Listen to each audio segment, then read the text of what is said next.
Hello, everyone. I'm Jean-Claude Abion Mystic, and welcome to today's special Melee Report. With me is the one and only Carrie Cassidy. You can find her work at projectcamelotportal.com, and you can also find her book, The Rebel Gene, here on Amazon. Carrie, welcome back to the show. How are you? I'm good. I'm good. It's rock and roll and no stone left unturned at the moment.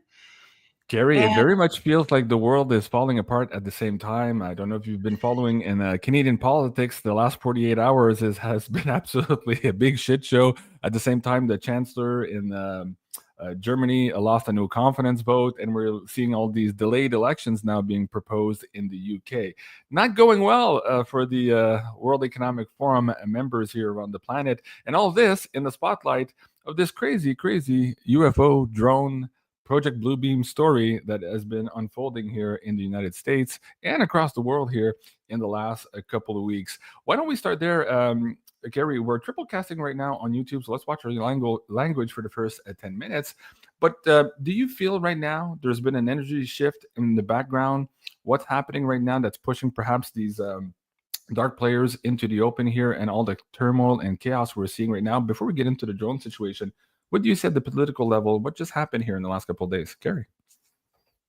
uh, I'm so focused right now on the Wright-Patterson closing that I think that is a signal of a kind, and it looks like they didn't get the memo.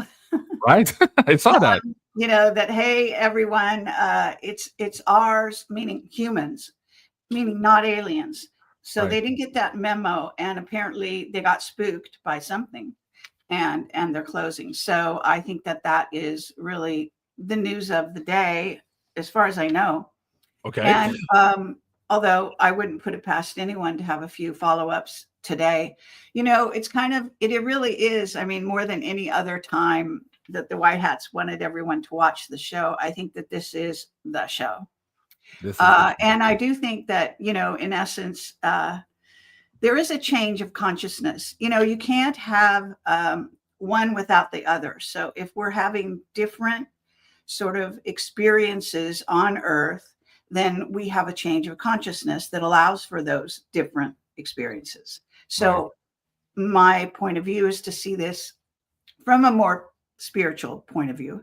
Military, of course, is going to see it from a possible threat, outside threat of any kind, and then I don't know what you want me to say in this segment because I want to keep it brief. Right.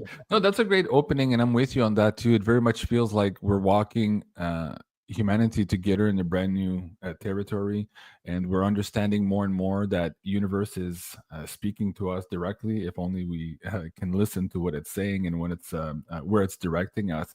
And I feel that the more humanity realizes that their consciousness and their attention is affecting the outcome of what's going on now, that's the reason we're doing these shows today, to bridge that gap, that information gap here between what is the mainstream narrative, what is the propaganda narrative, and what is universal consciousness telling us about what's about to happen here to humanity. So right with you here today. It's very interesting that we're already here, but let me backtrack a little bit here over the course of the last couple of weeks that leads us into this drone shooting now at Wright Patterson Air Force Base, which I think, like you, could be a pivotal moment here to get into either the Bluebeam situation, the continuity of government situation, Emergencies Act. I'm not sure where they want to go with all of this, but there seems to be a lot of fog and a deep fog of war nonetheless. So all of this started, of course, a couple of months ago.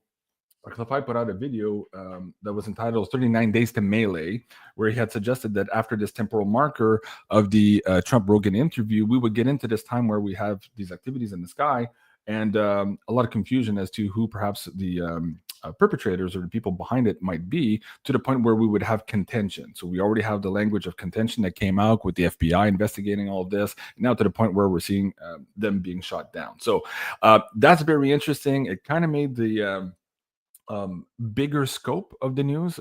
Typically, Cliff High and you, me, were more delegated to the conspiracy theory aspects of the alternative news media, but this kind of went a little bit larger than that. I don't know if that was orchestrated somehow, but it feels that more and more people all of a sudden were paying attention to that. Now, you and I have done a number of videos over the last number of years looking at congressional hearings on the UAPs. Again, looking at all the crazy kind of limited hangouts that they were proposing, giving us maybe an inch or two of information and holding back most of the relative information that we would want to get to, or at least that our audience would want to get to here in our realm of the information field. So a lot going on there. I want to play maybe a couple of clips while we're still here on YouTube. I want to bring up Trump's comment because when this all started, it took a few days for him to even come out and address it. And the first one out actually was Elon Musk with this meme saying, "Hey, everyone, can you stop please creating fake narratives about the war?" Here at the same time, they were mocking this Iranian mothership launching the drones off of the East Coast. And then maybe hours later, I think Trump came out and said, "Hey, the mystery drones sightings are all over the country. Can this really be happening without the government knowledge? I don't think so," he says. Let the public know. And now, otherwise, shoot them down. That was his comment on December 13, 2024. And since then, I have this video clip that I want to play. Let's go here. I'm just going to stop and share another deck here for you guys to hear the audio. We'll play this little segment here from Trump now, who is going a little bit further on this narrative, and then we'll cut the feed on YouTube and we'll continue on with the conversation on Rumble. So let me see if I can bring this up here. The video, the audio is a little bit low on this clip, but hopefully you guys can hear that. I'll put that to the maximum. Here we go. They're flying around New Jersey ports. It seems like the American people have a big disconnect. The government knows what is happening. Look, our military knows where they took off from. If it's a garage, they can go right into that garage. They know where it came from and where it went. And for some reason, they don't want to comment. And I think they'd be better off saying what it is. Our military knows and our president knows. And for some reason, they want to keep people in suspense. I can't imagine it's the enemy, because if it was the enemy, they'd blast it out. Even if they were late, they'd blast it. Something strange is going on. For some reason, they don't want to tell the people, and they should, because the people are really, I mean, they happen to be over Bedminster. They're very close to Bedminster. I think maybe I won't spend the weekend in Bedminster. I've decided to cancel my trip. Have you received an intelligence briefing on the drones? I don't want to comment on that. Well, Guy, we know he is receiving intel briefings, but he won't comment on the drones in particular. Okay, so we're going to get back to all of this. So let me just bring the Rumble feed, Carrie, to the YouTube audience here so they can come in and join us here on Rumble in the next 2 seconds. So there you go. And remove feed, remove, and